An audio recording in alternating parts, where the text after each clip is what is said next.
Olá, está começando mais um Pauta Pública, o podcast que traz conversas com jornalistas cujas matérias ajudam a explicar o Brasil. Eu sou Andréa Dipp e hoje deixamos tudo nos trinques porque iremos receber visita, não é mesmo, Thiago Domenici?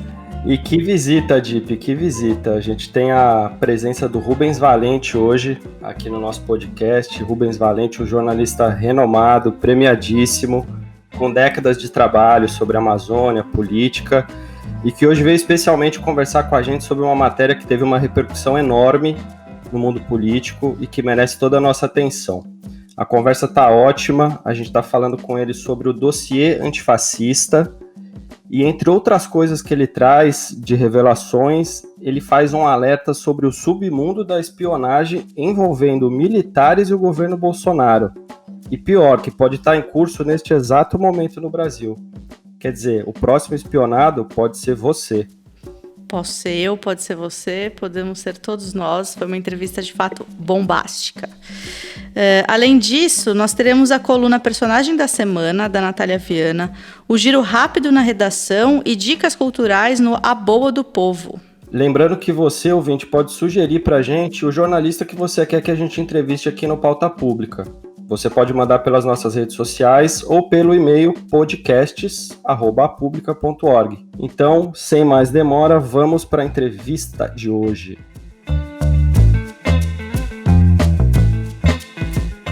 No dia 24 de julho, o jornalista Rubens Valente publicou na sua coluna do UOL uma matéria que mostra que o Ministério da Justiça produziu um dossiê com informações de 579 servidores estaduais e federais e 3 professores universitários que foram identificados como integrantes de um movimento antifascista. O relatório lista 2 manifestos, notícias relacionadas a policiais antifascistas, cópias em PDF do livro Antifa, o Manual Antifascista, de Mark Bray, e um certo Manual Terrorista BR, que apresenta receitas de bombas caseiras e atos de anarquia, ou seja, associando movimentos antifascistas com atos de terrorismo, ainda que não exista nenhum indício de conexão entre os dois. E para nos aprofundarmos nos significados políticos desse dossiê, o nosso convidado de hoje é Rubens Valente, jornalista da reportagem que trouxe esse dossiê à tona. Um repórter premiadíssimo, cheio de furos, que muito nos orgulha e nos dá honra dessa entrevista. O Rubens é repórter desde 1989, trabalhou na agência Folha, ficou um tempão na Folha de São Paulo e agora é colunista do UOL. O Rubens é autor de 2 livros, Operação Banqueiro, de 2014, e Os Fuzis e as Flechas, de 2017. Bem-vindo, Rubens. Obrigado, Thiago. Obrigado pelo convite, obrigado a todos da Pública.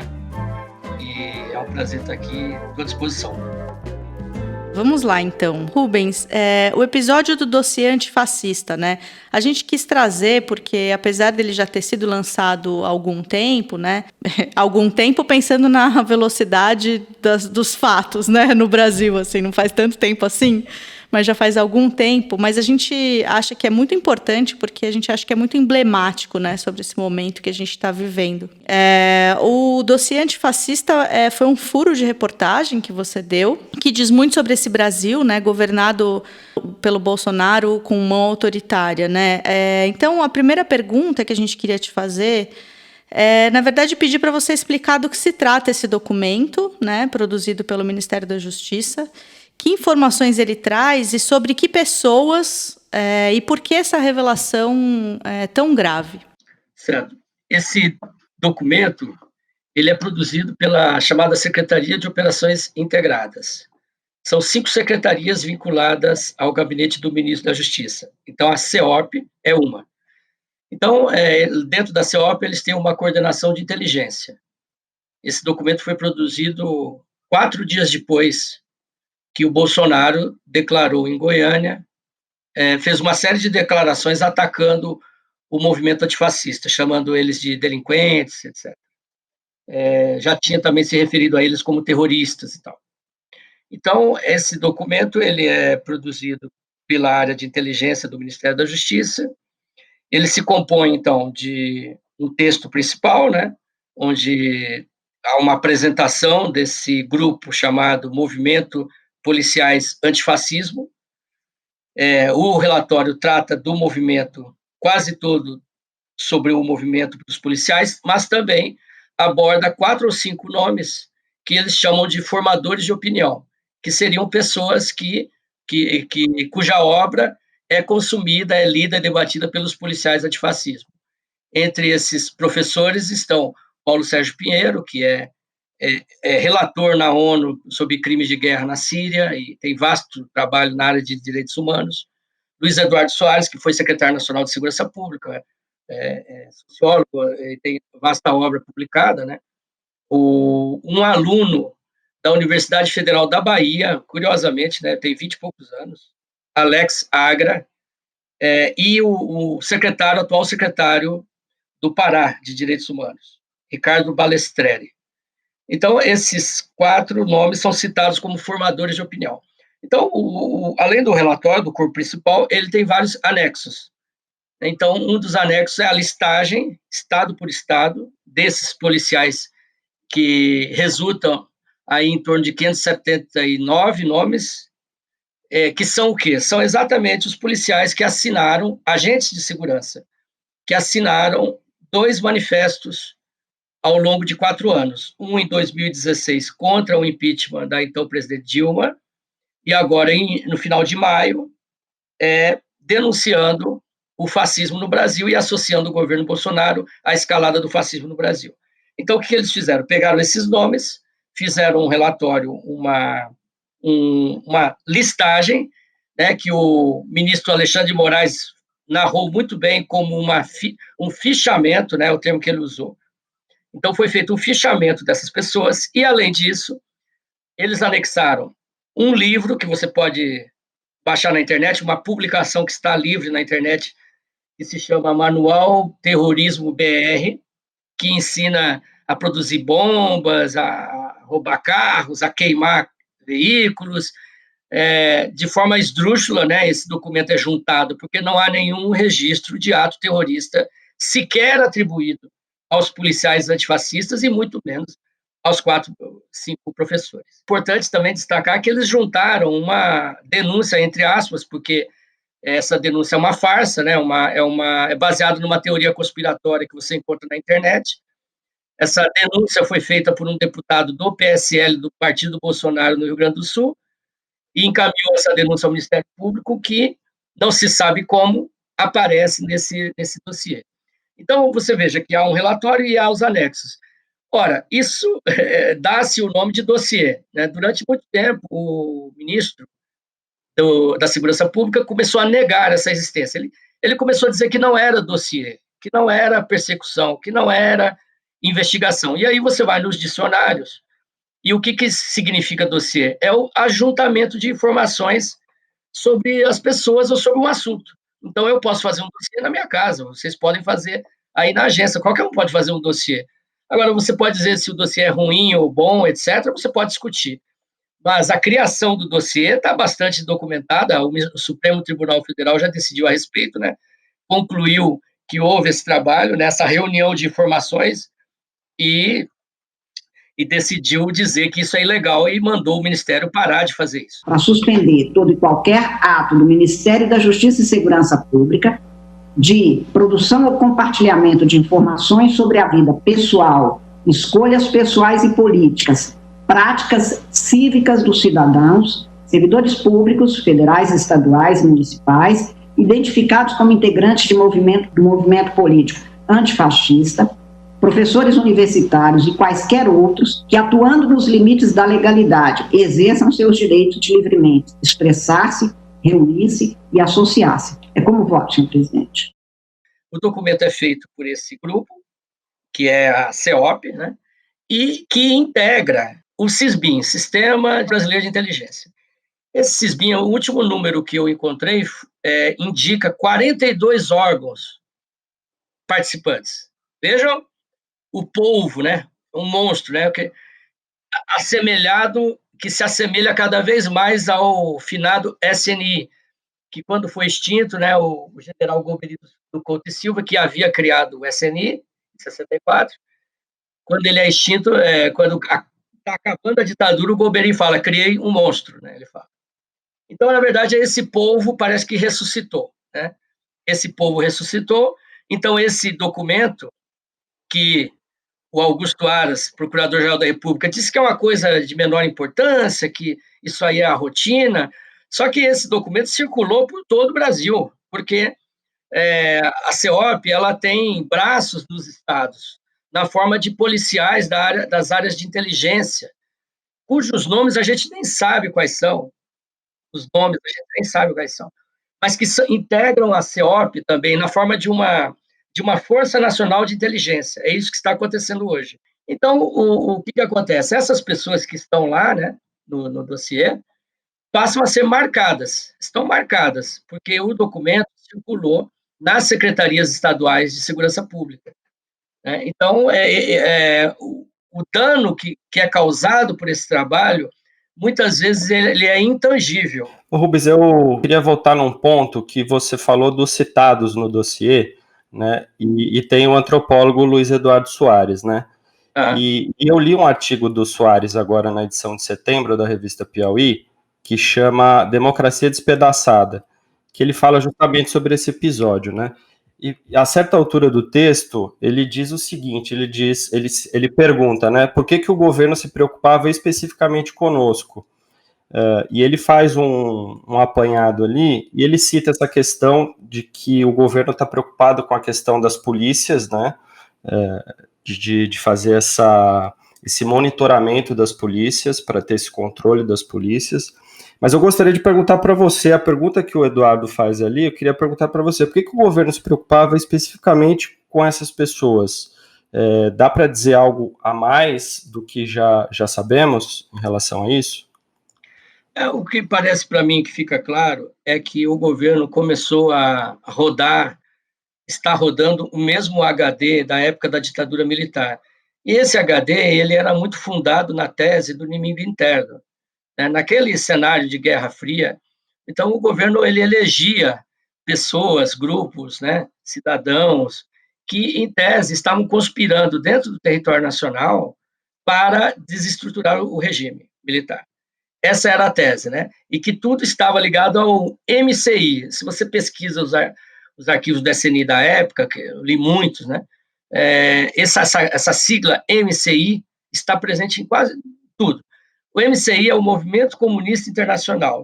Então, é mais ou menos o que a gente vive hoje, né? Esse monstro que é secreto, sigiloso e invisível.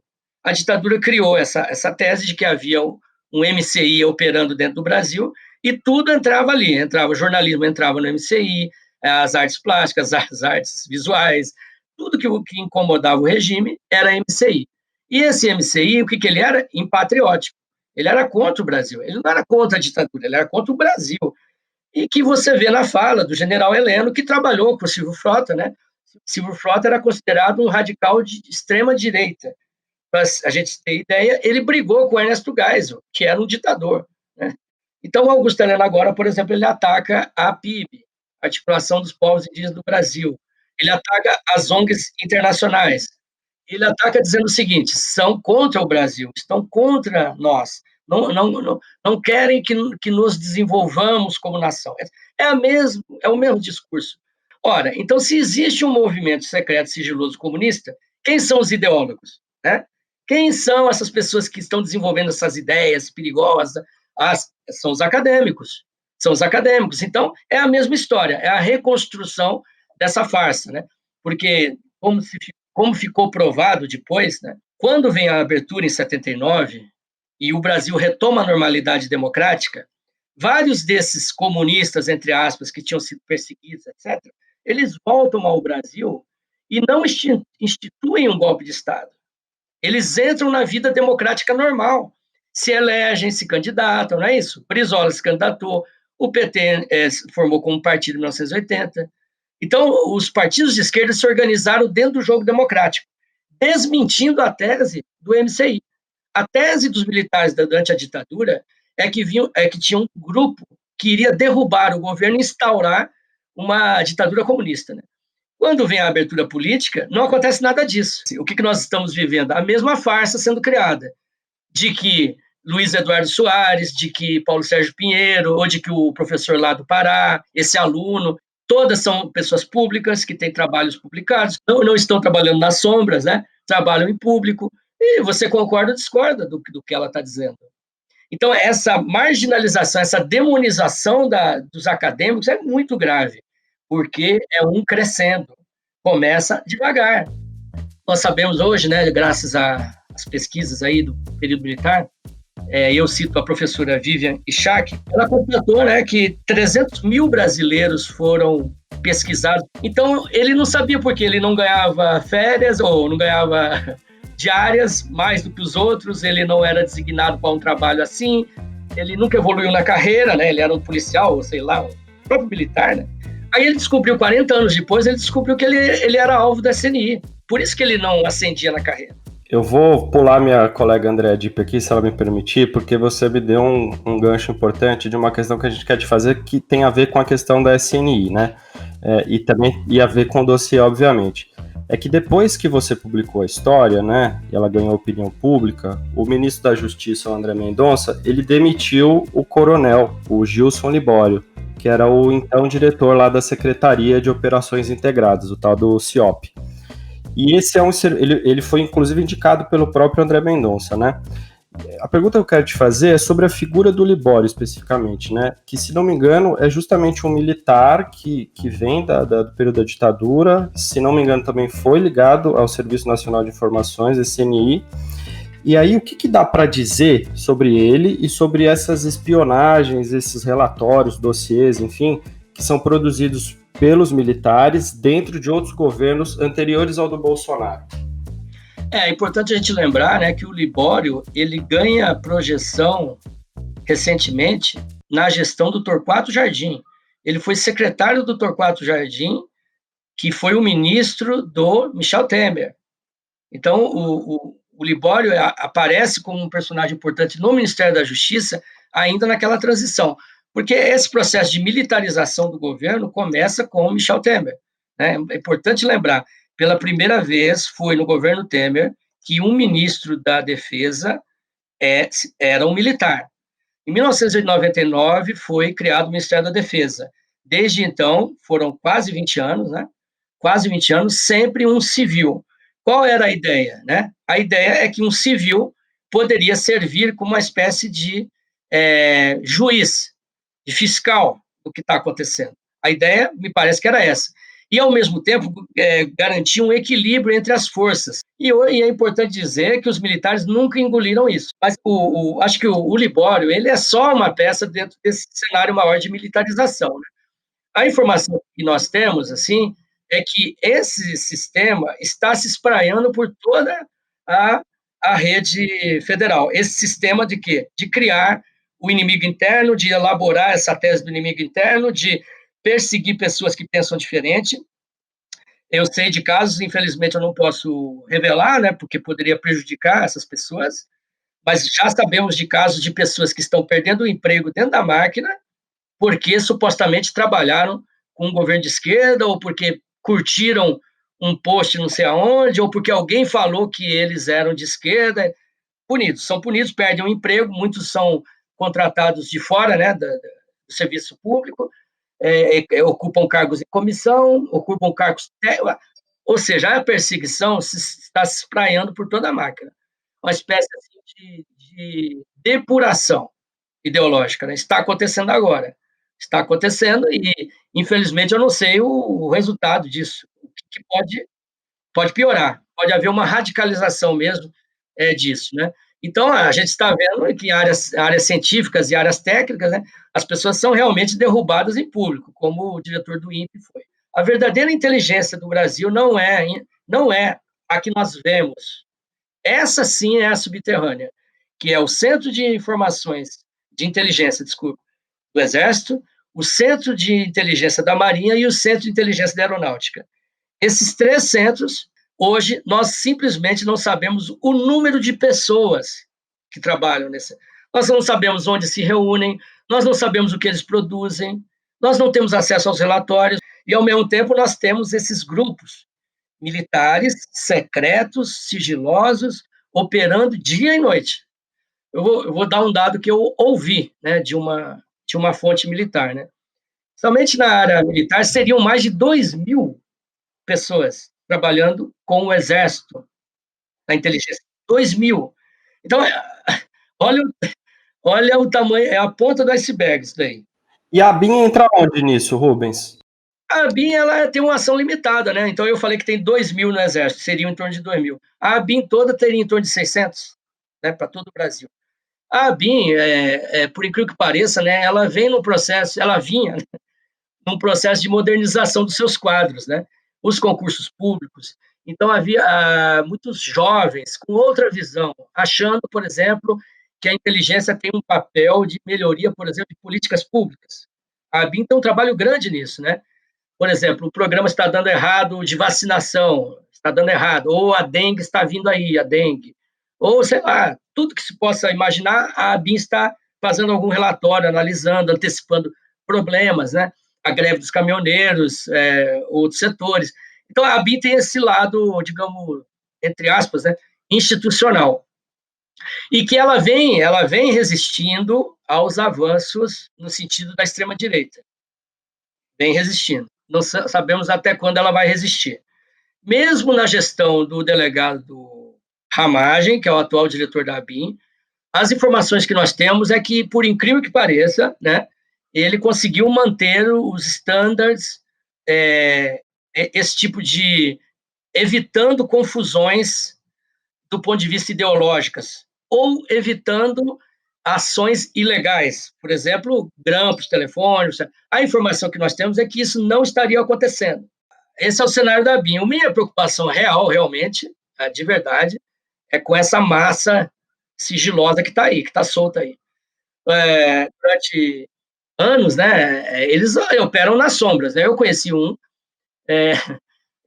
um desses agentes das Forças Armadas, né, que nos anos 90 ele integrou a direção da MST, uma direção estadual. Eu não, infelizmente, não posso dar detalhes, porque eu não posso, mas eu vi fotografias dele infiltrado com a camiseta da MST, que ele me mostrou. Você vê a gravidade disso. Ele operou 10 anos no movimento Sem Terra. O que é possível admitir que isso não está acontecendo agora? Não, é o contrário. Deve ter ampliado. E só um Congresso Nacional ativo, com uma Procuradoria-Geral da República ativa, para a gente desvendar isso. Se não fosse o Supremo tomar essa decisão corajosa lá, 9-1, acachapante, né? Não fosse o Supremo, não teria dado em nada também. Pessoal, agora a gente vai fazer uma pequena pausa de menos de 1 minuto para um recado importante. A Pública é uma agência de jornalismo investigativo sem fins lucrativos, que é mantida por seus aliados. Se você acredita no nosso jornalismo, acesse aliados.apublica.org e veja como apoiar o nosso trabalho.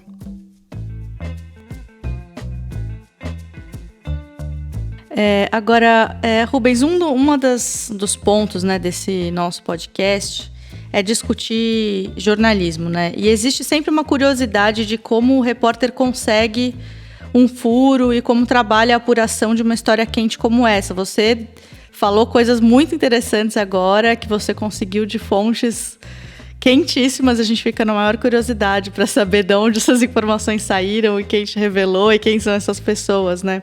E acho que nossos ouvintes também. Há quanto tempo você estava na pista dessa pauta, né, do dossiê antifascista? E como foi que você conseguiu deixar essa história publicável? Assim? Quais foram os desafios dessa reportagem? Se puder contar um pouquinho de bastidores dessa matéria? Então, em 2017 ela começa a matéria. Por quê? Porque em 2017, como eu contei, né, começa essa mudança, essa mudança séria, né, nos princípios institucionais de diversos órgãos, né, naquilo que vinha sendo executado. Então, eu recebo lá na Folha de São Paulo, como repórter, né, um release, um texto do Ministério da Justiça convidando para uma entrevista coletiva, no qual seria narrado o resultado da Operação Luz da Infância, que teria sido conduzida pela inteligência do Ministério da Justiça. Bom, ali eu já me assustei, né? Pela primeira vez eu tinha visto a inteligência do Ministério da Justiça associada a uma investigação com presos, com acusados, com suspeitos, etc. Nesse dia eu não pude ir à coletiva. Aí eu não tinha outra pauta, outra coisa. Passaram-se uns meses, novamente, novo e-mail. Aí sim, aí eu peguei e fui até a coletiva. E deve estar gravado, infelizmente, eu procurei o áudio e não encontrei até agora, mas deve estar nas minhas coisas aqui. Mas eu me lembro que na entrevista coletiva estava lá o ministro Raul Jungmann e do lado dele estava o coordenador de inteligência, que viraria a secretaria depois. E esse coordenador era um delegado da Polícia Federal, cedido. Né? Então eu perguntei ao ministro, como é que esse setor de inteligência trabalha? Como é que pode um trabalho de inteligência em Brasília dar gestão, dar vazão a inquéritos policiais no interior do Brasil? Como é possível isso? Qual é a legalidade disso? Aí o ministro passou a palavra para esse delegado. E o que ele me disse, o delegado, deve estar gravado, está gravado, ele disse assim, nós trazemos subsídios à polícia. Aquilo eu achei incrível, né? Subsídio à polícia. Então, é um órgão que trabalha paralegal. O que ele é? Ele é, além da justiça, ele é junto com a justiça. Não existe no arcabouço legal brasileiro tal figura. Eu subsidio a polícia. Não existe. A polícia trabalha, o Ministério Público acompanha, o juiz julga. O Ministério denuncia ou não denuncia, o juiz condena ou não. Não existe esse aparelho. Até então, havia um problema assim, eram crimes comuns, digamos. Pedofilia era o foco desse trabalho. E eu questionei o ministro na época. Então, a informação que eles deram é que tudo isso passava por um promotor e por um delegado. Mas como é que havia esse trânsito? Eu não sabia, eu não sei. Porque muitos dos casos de pedofilia, quase todos, né, são sigilosos. Então, eu nunca consegui um processo do Luz na infância. Gostaria até. Se alguém tiver acesso, por favor, entre em contato com a agência pública, algum advogado que está nos ouvindo, é sério, né? Como é que um trabalho feito em Brasília levou à prisão de alguém em Alagoas ou Rio Grande do Norte? Não sei. Como? Qual é a legalidade disso? O documento não existe nos autos, então esse documento ele era fora? Ele é um anexo sigiloso do próprio juiz? E eu perguntei na época, como é que vocês escolhem os alvos? Aí o Ministério disse assim, não, os alvos são escolhidos de fontes abertas. Quer dizer que eles ficam olhando as redes sociais, é isso? Eles ficam olhando as redes sociais, ficam buscando coisas em fontes abertas, né? E aí, evoluindo na minha apuração, né, descobri que eles têm acessos a bancos de dados específicos, que até hoje eu não sei quais são. Infelizmente, o Senado também parece que não sabe também. E o procurador Augusto Aras não se interessou também. Então, aí, aquilo ali tudo foi uma confusão, né?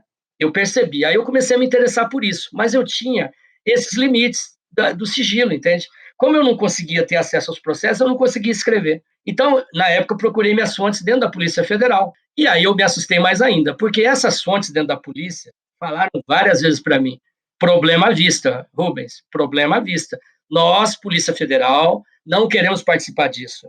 Isso aí é um mau caminho, está se abrindo brecha para perseguições, está se produzindo documentos que não têm origem legal. Pô, aquilo, né? Eu tive a convicção que ali tinha uma história. Até que veio a informação, olha, agora degringolou para valer, agora é ideológico. Isso eu até queria puxar esse gancho com você, Rubens, dessa questão da democracia, né, dos regimes democráticos. Porque é isso, pensando num regime democrático e em quais circunstâncias um governo, né, ele poderia investigar pessoas e produzir dossiês como esse que você revelou, né, acho que teria que fazer essa diferenciação. Então a pergunta é um pouco essa, né, esse paralelo que dá para fazer com a atuação, por exemplo, do DOPS na ditadura, do próprio CNI, que não era um regime democrático, com o que aconteceu agora. Eu acho que o ponto fundamental a entender é o seguinte, que ninguém é contrário à inteligência, né? Acho que qualquer pessoa razoável, sensata, acha que tem que ter um aparelho de inteligência. O problema é como ele age, né? Como ele age. Então, desde o fim da ditadura, virou um mantra na área de inteligência. É um mantra. Não investigamos pessoas, investigamos fatos, antecipamos fatos. Ora, vai haver uma cúpula internacional do clima. Vamos saber o que está acontecendo naquele fato. Quando acabou o SNI, se você pega o noticiário da época, né, Isso era dito publicamente, não investigamos mais pessoas, a ABIN ela é uma instituição diferente. Por quê? Porque nós sabemos o que tinha acontecido no passado. Nós sabemos que esse negócio de não ter limite, a tendência é o abuso, é o exagero. Se você pode investigar qualquer um na sua rua, no seu bairro, você vai fazer coisa errada. Você, como um aparelho de Estado, né, vai fazer coisa errada, porque a tendência é o abuso, é o exagero. Então, o que se dizia? Investigamos fatos, casos, crimes, eventos, e não antecipamos. Pessoas não podem ser marcadas na população. Essa pessoa é perigosa porque eu acho que ela é perigosa, porque ela está fazendo protestos contra o governo na rua, então eu acho que não pode ser assim. Isso é um mantra. O que aconteceu? Romperam o mantra, quebraram esse paradigma, estão voltando às velhas práticas. É isso que é a diferença. Eu só queria dizer, talvez, a essas pessoas que defendem isso, só queria dizer o seguinte: amanhã pode ser você. Né? Amanhã pode. Se está se criando um aparelho em que não há limite da escolha do alvo, chamado alvo, se não há limite, tudo é tudo. E aí o que acontece? Uma indústria do dossiê. O que começou a acontecer na SNI? Esses grupos começou a ter um verdadeiro comércio de informação. E muitos desses grupos da chamada comunidade de inteligência migraram para o jogo do bicho. E aí se meteram nas ilegalidades do jogo do bicho. Então, é tudo assim, ó, preparar para não acontecer. Ou você toma a medida agora, ou vai sair do controle. Mas uma coisa que eu queria dizer sobre o papel do Moro nisso, que é muito importante, que eu acabei não falando. Então, em janeiro de 2019, na gestão Sérgio Moro, acontece uma coisa muito importante. Em 1º de janeiro. Em 1º de janeiro, quando o Bolsonaro toma posse, é mudada a estrutura do Ministério da Justiça. E aquela coordenadoria que eu falei, que era um delegado de Polícia Federal, vira secretaria. E, além disso, aquela tese que eu tinha ouvido lá na entrevista coletiva, de que eles subsidiam a polícia, virou lei, virou decreto. E eu realmente não tinha percebido esse documento, eu só percebi depois. O que dizia esse decreto, que está em vigor até hoje, viu? Estimular e induzir investigações da polícia. Olha só, nós temos um organismo dentro do Ministério da Justiça que tem um papel de estimular e induzir. Aquilo que o delegado tinha me dito lá, que não havia previsão legal, virou um decretinho agora. Tudo leva a crer que foi a equipe do Sérgio Moro. Por quê? Porque ele era o ministro da Justiça. Nós temos, então, um órgão dentro do Executivo, que não é polícia, não é Ministério Público, não é Judiciário, estimulando e induzindo investigações. Como é que seria induzir? Ele pode pegar um telefone e ligar para o delegado lá de Macapá? Pode, porque está lá o papel dele, estimular e induzir. Delegado, você não acha que é uma boa dar uma olhada nesse grupo aí de esquerda aí? Você não acha que seria importante, né? É mesmo, nunca parei para pensar nisso, né? Pô, Brasília está sugerindo que a gente investigue alguém aqui.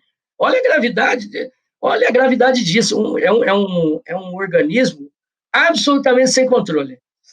Totalmente sem controle, uma anomalia. Olha, nada impede que hoje eles estejam fazendo isso com jornalistas. A minha próxima pergunta era justamente sobre isso, sobre os jornalistas, né? Porque a gente tem sido alvo de ataques, você, inclusive, tem sido alvo de ataques, né? Foi alvo de vários ataques, ameaças, discurso de ódio, né? Por parte desse governo, dos seus seguidores. Inclusive, teve um levantamento recente, né, feito pela FENAGE, que o presidente, a pessoa dele, fez 245 ataques contra o jornalismo só no primeiro semestre de 2020, né? São quase 10 ataques por semana, mais ou menos.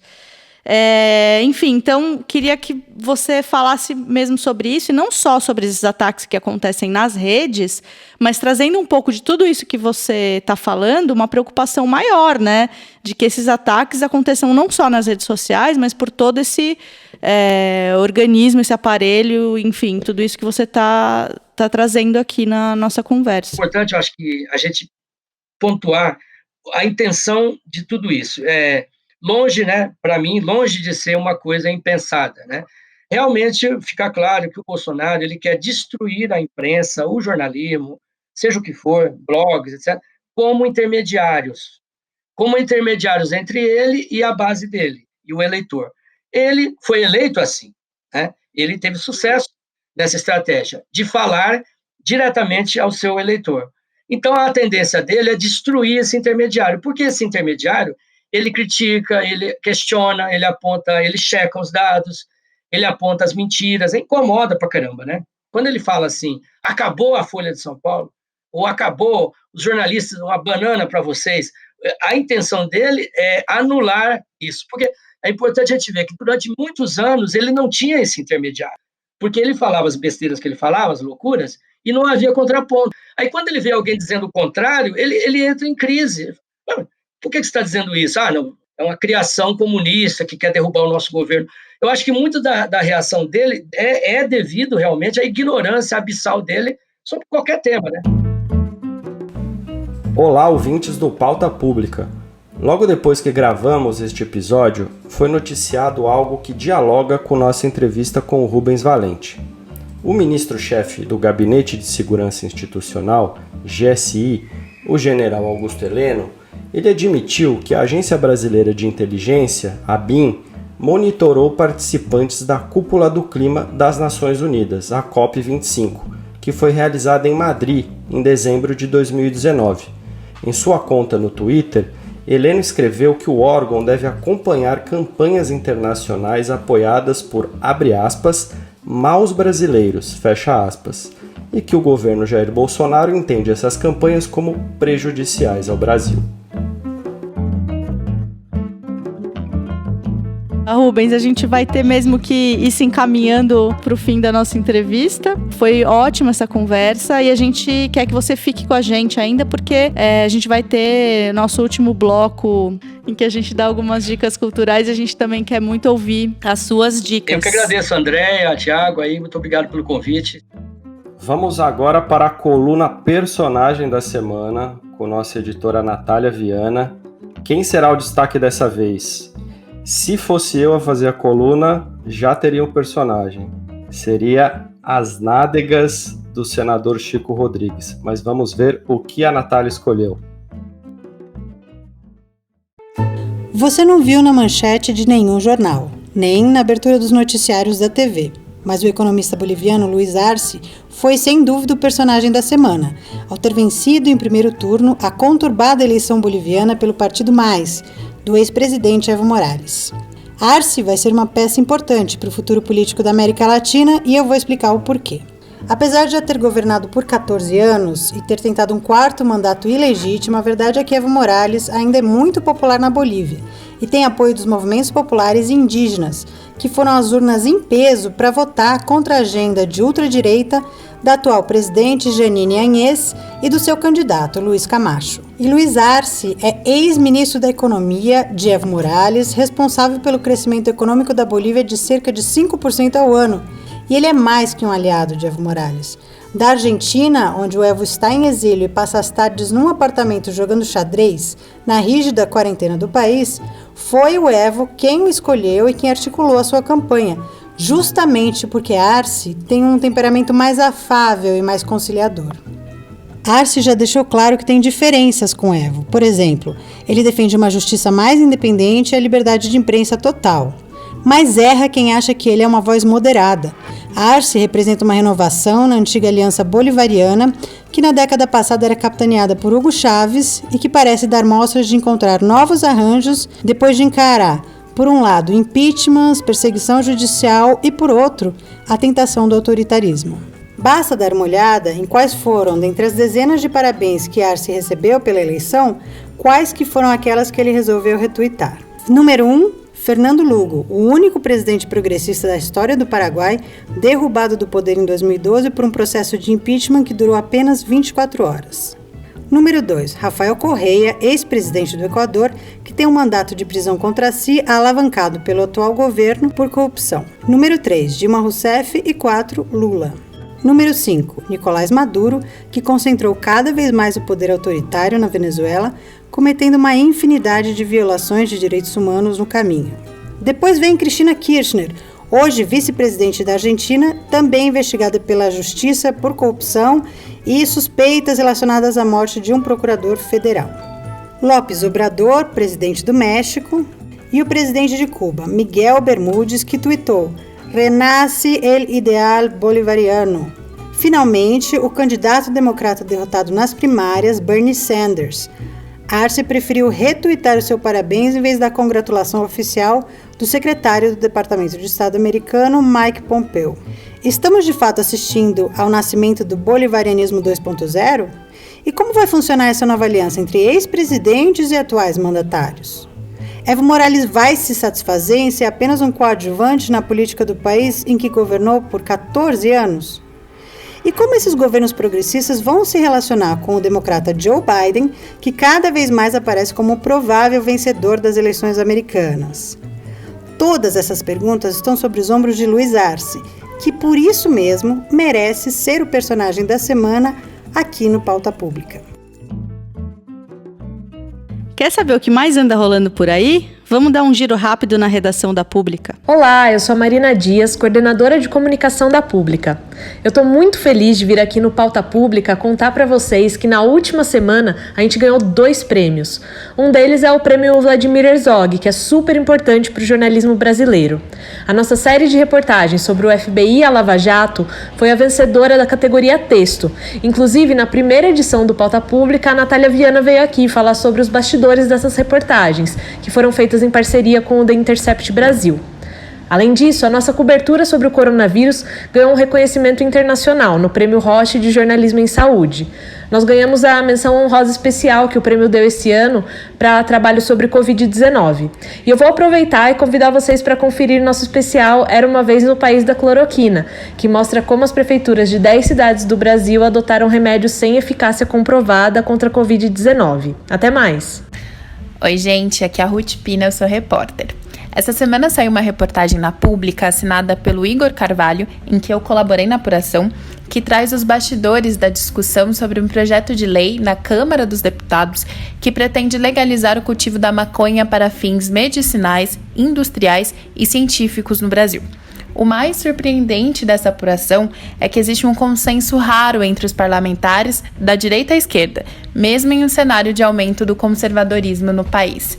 Deputados como Paulo Teixeira, do PT, e Carla Zambelli, do PSL, já mostraram apoio à pauta do uso medicinal da cannabis. A reportagem também mostra como empresários já estão se preparando e discutindo como entrar no chamado mercado canábico, que pode se abrir no país com novos produtos à base da planta, entre tecidos, roupas, remédios e cosméticos. Eles estimam movimentar mais de 4 bilhões de reais em 3 anos, se aprovado o projeto. É isso, boa leitura. Chegou a hora da gente falar da boa do povo e o Rubens vai dar uma dica aqui para os nossos ouvintes, para eles entrarem aí no final de semana com a mente mais tranquila. Qual é a sua dica, Rubens? Não, eu gosto de cinema.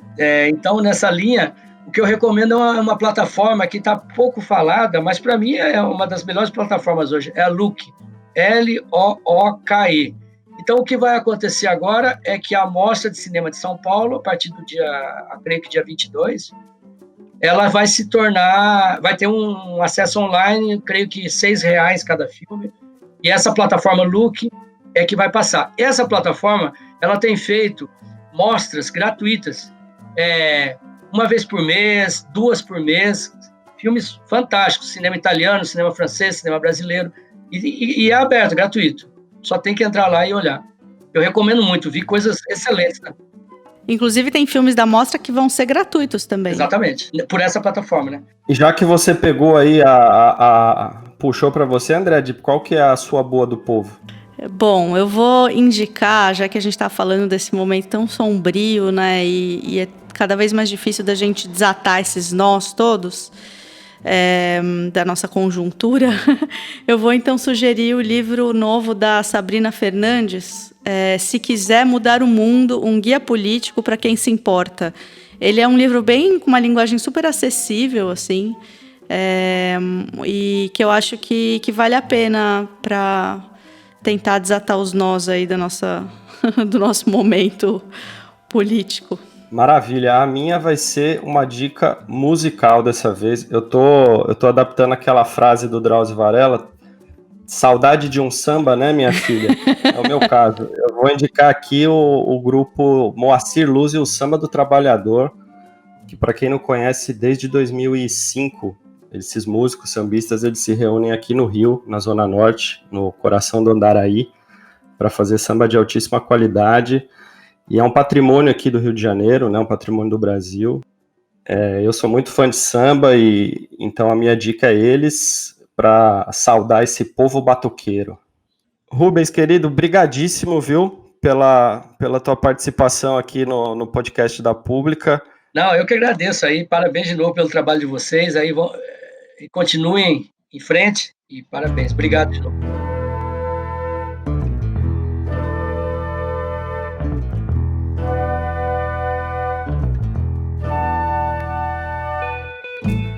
Então é isso, estamos chegando ao final de mais um Pauta Pública. Temos um encontro marcado com vocês, ouvintes, daqui 15 dias. E lembre-se, mande sua sugestão para podcasts@apublica.org e fiquem bem. Muito obrigada, ouvintes. Um abraço aqui do Rio de Janeiro.